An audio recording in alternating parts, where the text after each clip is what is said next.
Baik, shalom, selamat pagi Enci. Perkenalkan, nama saya Justina Kompiau dengan NIM 2214201204. Kelas A5 Keperawatan, semester 5, Fakultas Keperawatan, Prodi Ilmu Keperawatan. Mata kuliah, Konsep Keperawatan Komunitas. Dengan dosen pengampu, Nurse Esther Lonta, SKEP MKes, dan Nurse Maria, SKEP MTed. Di sini saya akan menjelaskan tentang penyakit diabetes mellitus. Berdasarkan data Riskesdas, prevalensi diabetes mellitus di Indonesia meningkat dari tahun 2013 sebesar 6,9% menjadi 8,5% atau sekitar 20,4 juta di tahun 2018. Prevalensi ini juga dibedakan berdasarkan usia. Rentang usia yang memiliki prevalensi tertinggi yaitu usia 55 sampai 64 tahun. Kemudian, apa sih diabetes mellitus itu? Diabetes mellitus merupakan penyakit kronis atau menaun yang ditandai dengan kadar gula darah melebihi batas normal, disebabkan oleh ketidakcukupan insulin atau resistensi insulin. Berikut merupakan klasifikasi kadar gula darah berdasarkan kadar gula darah puasa dan gula darah sewaktu. Lalu, apa yang dimaksud dengan resistensi insulin? Insulin merupakan hormon yang berperan dalam mengendalikan kadar gula darah agar tidak terjadi peningkatan. Sedangkan resistensi insulin yaitu suatu kondisi ketika tubuh tidak dapat merespon insulin, sehingga insulin tidak dapat bekerja secara optimal. Terdapat 3 klasifikasi diabetes mellitus.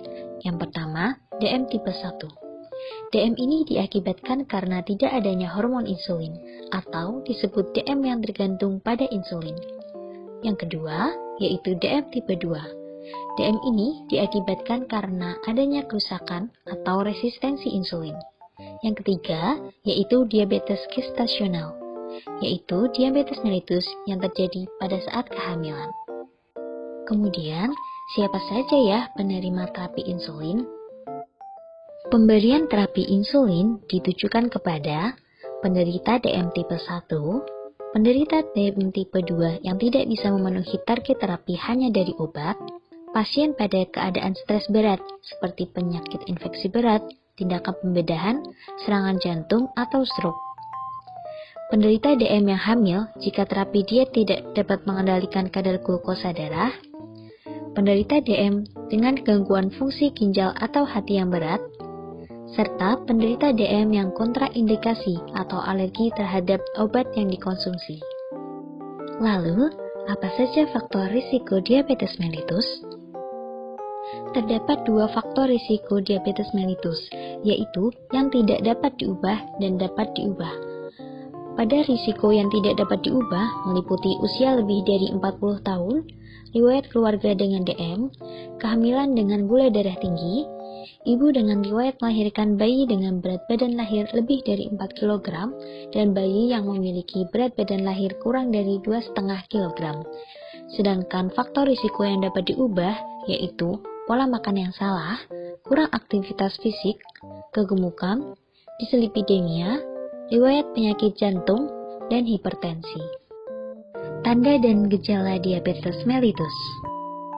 Gejala utama meliputi 3B, yaitu poliuri, sering buang air kecil, polifagia, cepat lapar, polidipsi, cepat haus.